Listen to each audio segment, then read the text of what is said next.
The human AI paradox and the 80-20 rule that drives ROI.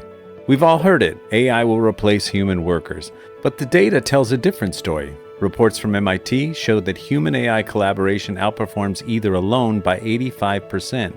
McKinsey, 70% of successful AI implementations maintain human oversight in critical junctures. And Harvard, firms using AI for augmentation, not replacement, saw 2 to 6 times better improvement.